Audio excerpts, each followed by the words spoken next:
Chapter 23. The Land of Tempers. The four children and Mr. What's-his-name hunted every corner of Moonface's house, but there was no message anywhere from their friends. "I say, that's old Stamperlot coming back," said Franny.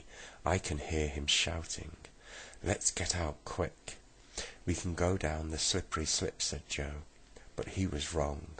The slippery slip was stuffed up with all kinds of things, cushions, carpets, leaves, and nobody could possibly get down it. The children were all staring at it, puzzled, when Sir Stamperlot came back. And my goodness, what a rage he was in. He had bumped his head and his back in falling down the tree, and he had a tremendous bruise on his left cheek. He came in bellowing like a bull. "How dare you go into my house?" he stormed. "How dare you?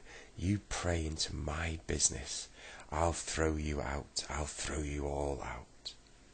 He tried to get hold of Franny, but Joe and Rick stopped him. "We're 5-1, said Joe. "You might as well keep your temper, or we may do a bit of throwing out too. We're going because we can only get fibs out of you, and it's quite plain that our friends are not here. But you will feel very sorry for yourself when we do find our friends, and we all come back to tell you what we think." Stamperlot was furious. He began to throw things after the children and What's-his-name. As soon as they had gone out of the house, crash! That was the clock. Clatter! That was a picture. Bang! That was a chair.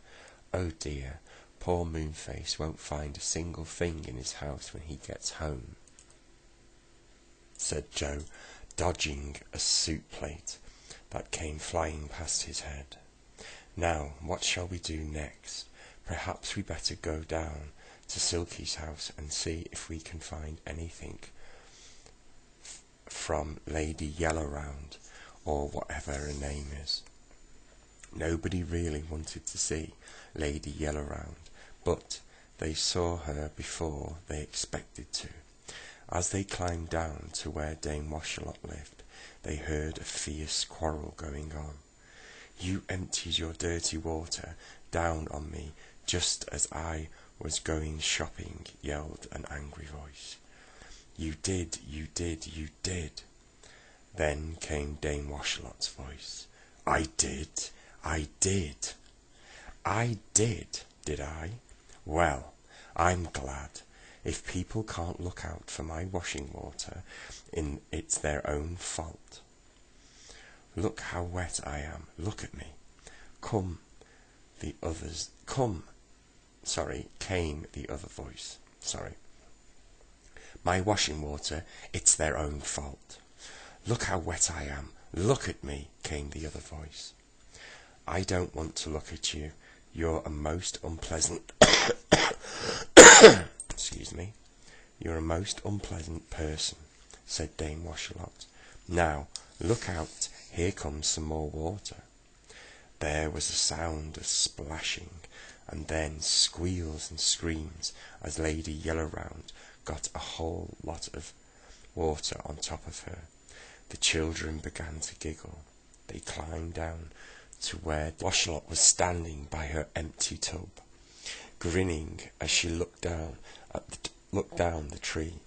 Lady Yellowround was hurriedly climbing down, dripping wet, her shopping basket still in her hand. "Dame Washalot, have you heard anything about Silky or the others?" asked Beth. "Not a thing," she said.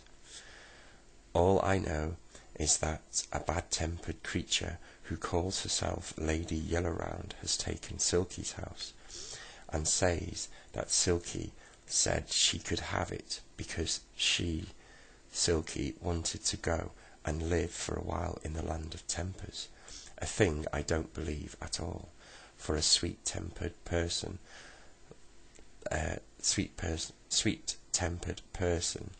little Silky you could ever find."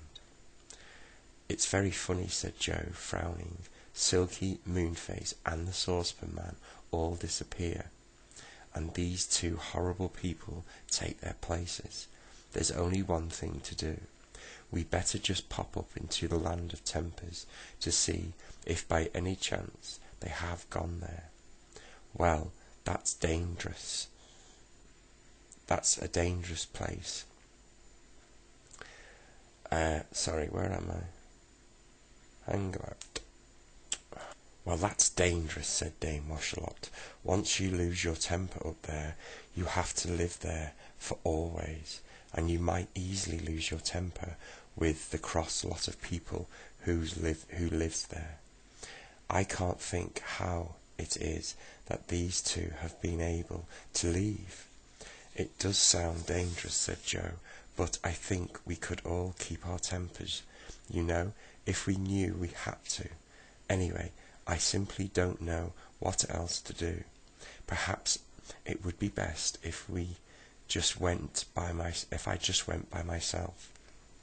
Then the others wouldn't have to risk getting into danger. But the others wouldn't hear of it. If Joe was going by himself, we share this," said Rick. "If you can go to the Land of Tempers and keep your temper, we can too. We need only go up and ask if Silky and the others are there. If they're not, we can come back straight away." Well, we all know they're not going to do that, don't we? "Well, then we'd better go now," said Joe.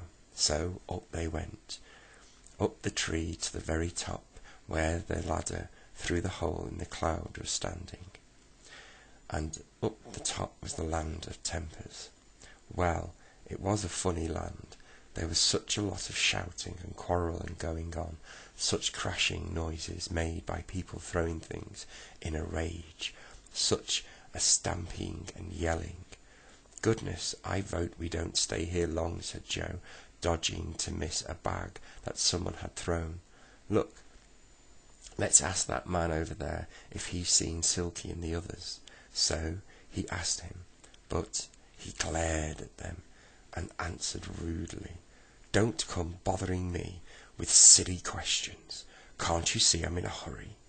He pushed Joe roughly, and the little boy at once felt angry. He was just about to push the man roughly too when Franny whispered to him, "Joe, don't lose your temper. Smile. Quickly smile."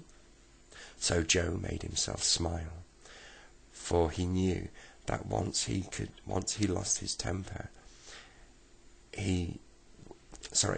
for he knew that no one can really lose their temper when he is smiling.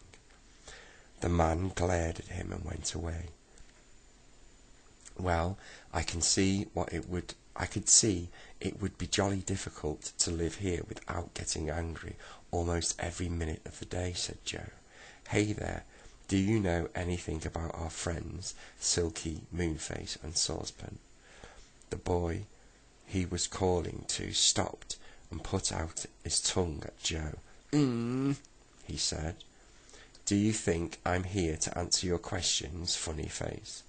"No, I don't," said Joe.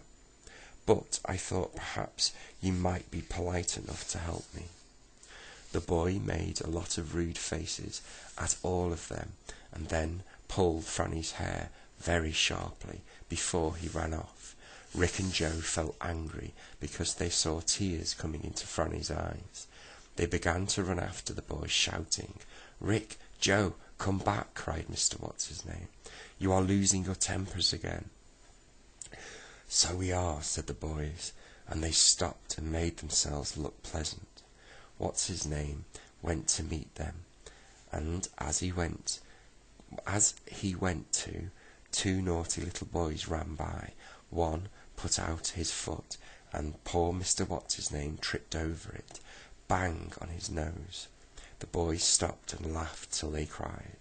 What's-his-name got up, his face one big frown. "I'll teach you to trip me up," he cried. "I'll—" "Smile, Mr. What's-his-name, smile," cried Beth. "Don't look like that. You're losing your temper. Just smile."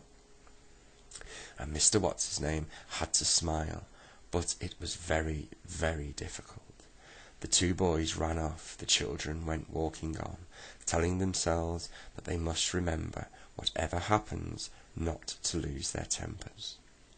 They met a very grand-looking fellow, wearing a gold chain about his shoulders. They thought he must be one of the head men in the land of tempers, and nobody liked to speak to him. But suddenly Franny called to him. "Do you know where Sir Stamperlot and Lady Yellowround are?" She said. The haughty-looking man stopped in surprise. "No, I don't," he said. "They have disappeared, and I am very angry about it. Do you know where they are? "Yes, I do," said Franny boldly. "Where are they, then?" asked the man. "I'll tell you the answer to your question if you answer one for me," said Franny. "Very well," said the man. "Have our friends Silky, Moonface, and the Saucepan Man come to live here for a while?" asked Franny. "Certainly not," said the man. "I've never heard of them.